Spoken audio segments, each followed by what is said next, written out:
사랑하는 은혜와 진리 장로교회 교회 여러분, 어젯밤도 평안하셨습니까? 주일날 말씀드린 것처럼 이번 주는 고난주가 아닙니다만 새벽에 만나는 우리가 다뤄온 출애굽기를 계속해서 다루도록 하겠습니다. 오늘 새벽에 만나 본문은 출애굽기 20장 1절에서 3절입니다. 출애굽기 20장 1절에서 3절을 제가 읽어드리겠습니다. 하나님이 이 모든 말씀으로 말씀하여 이르시되 나는 너를 애굽 땅 종되었던 집에서 인도하여 낸 네 하나님 여호와니라. 너는 나 외에는 다른 신들을 네게 두지 말라.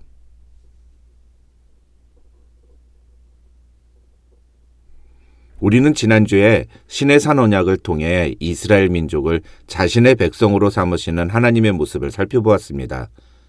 그런 의미에서 출애굽기 19장은 이스라엘 역사에 있어서 중요한 의미를 차지합니다. 왜냐하면 이때부터 이스라엘은 더 이상 애굽의 노예가 아니라 어엿한 한 국가로서 체계를 갖추기 시작하기 때문입니다.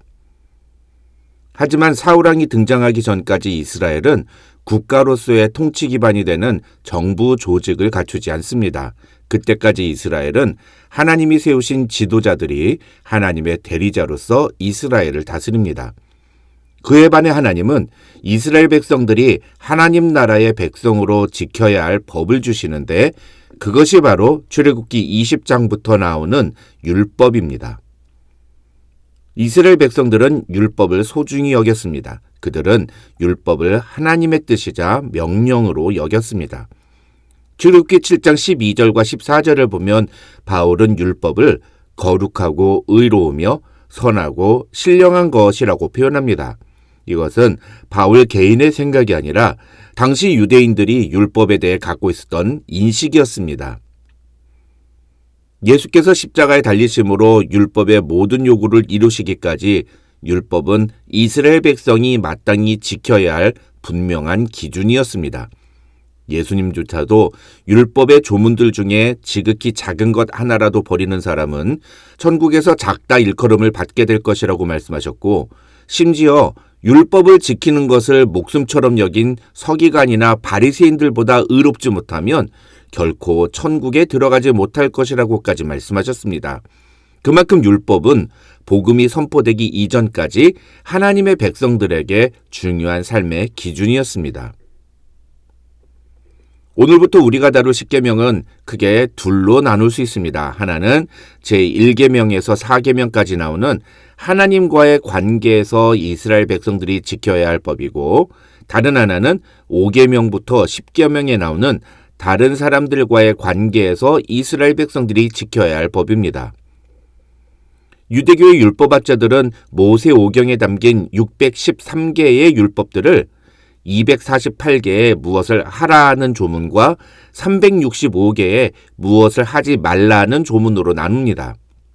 하지만 마태복음 22장에서 예수님은 이 모든 율법을 두 가지 기준, 즉 하나님을 사랑하는 것과 이웃을 사랑하는 것으로 구분하셨습니다. 저는 예수님의 이 구분이 바로 십계명의 구분이라고 생각합니다. 어찌됐건 그 중에 이번 주는 제1계명부터 4계명에 나오는 하나님과의 관계에서 이스라엘 백성들이 지켜야 할 계명들에 대해서 살펴보겠습니다. 먼저 하나님은 십계명을 말씀하시기 전에 서론과도 같은 말씀을 하십니다. 그것이 바로 2절의 의미인데, 이 2절에서 우리가 주목해야 하는 것은 두 가지입니다. 첫째는 하나님이 가장 먼저 하신 말씀이 너를 애굽에서 인도해낸 건 나다라고 말씀하신다는 것입니다.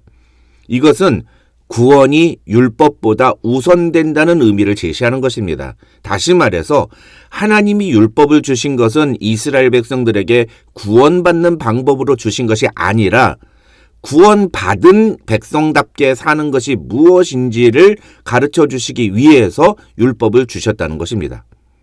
그 다음 두 번째로 하나님은 나는 네 하나님 여호와니라고 말씀하십니다. 이것은 하나님과 이스라엘과의 관계를 선포하시는 것인데, 율법은 그런 의미에서 하나님이 이스라엘 민족에게 강압적으로 요구하는 어떤 규칙이나 법규가 아니라 사랑하는 두 사이에 지켜야 할 관계의 약속과도 같은 것이다. 이런 의미인 것입니다. 게다가 하나님은 이 과정에서 자신을 단순히 하나님이라고 표현하지 않으시고 자신의 이름인 여호와라는 이름을 분명하게 드러내심으로써 이 계약의 당사자가 누구인지를 분명하게 명시하셨습니다. 학자들은 이것은 이 언약의 대상을 혼동하지 말라는, 쉽게 말해서 다른 신에게 이런 모습을 보이지 말라는 의미이며 이후에 이어지는 십계명을 지켜야 할 가장 강력한 근거가 된다고 설명합니다. 그럼 이제부터 십계명의 내용을 하나씩 차례대로 살펴보도록 하겠습니다. 오늘은 그 첫 번째 시간으로 제1계명인 너는 나 외에는 다른 신들을 내게 두지 말라는 말씀에 대해 생각해 보겠습니다.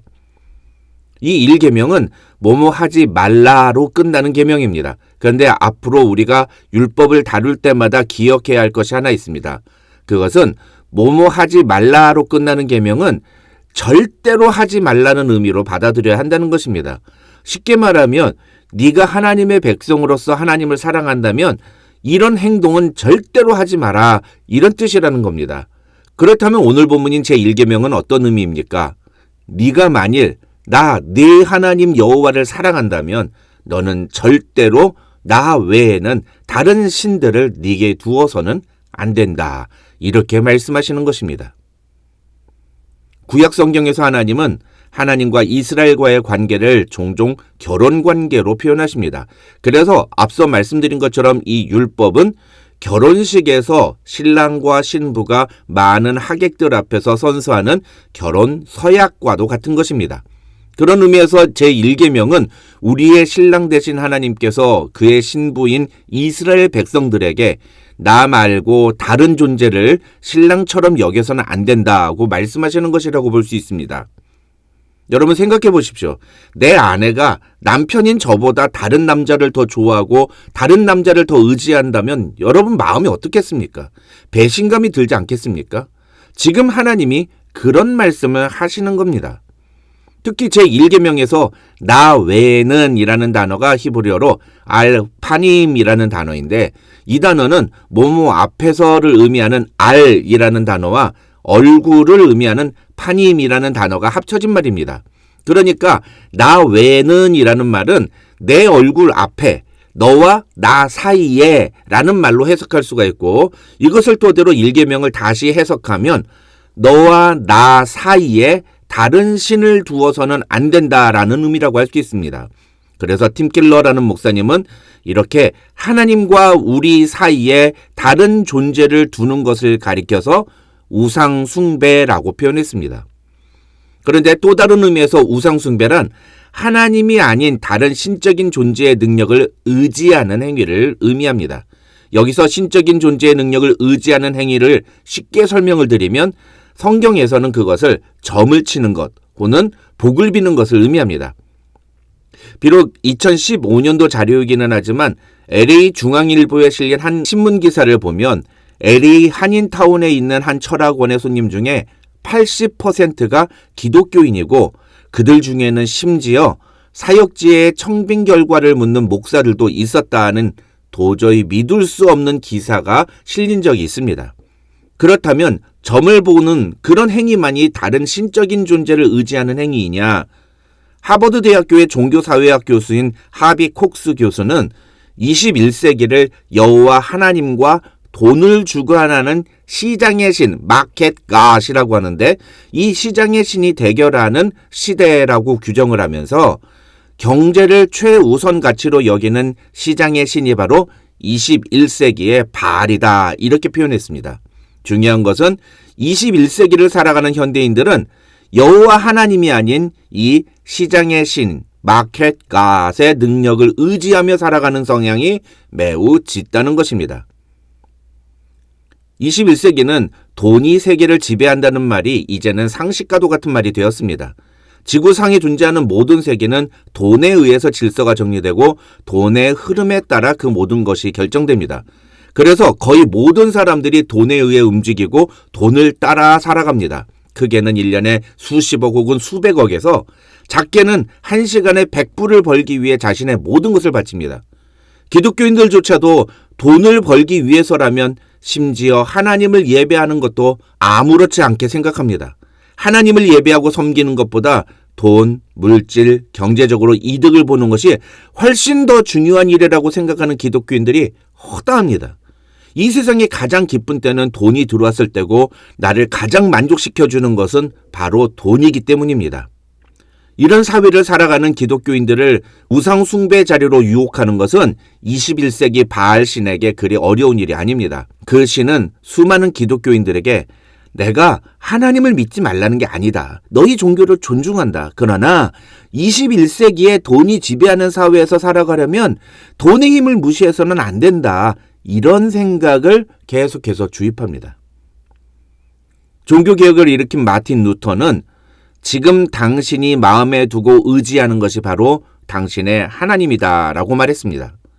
우리가 마음속으로 하나님보다 더 좋아하고 소중하게 여기고 의지하는 것이 있다면 그것이 바로 하나님과 나 사이에 존재하는 다른 신인 것입니다. 그래서 예수님은 마태복음 6장 24절에서 한 사람이 두 주인을 섬기지 못할 것이니 혹 이를 미워하고 저를 사랑하거나 혹 이를 중히 여기고 저를 경히 여김이라. 너희가 하나님과 재물을 겸하여 섬기지 못하느니라고 분명히 말씀하셨습니다.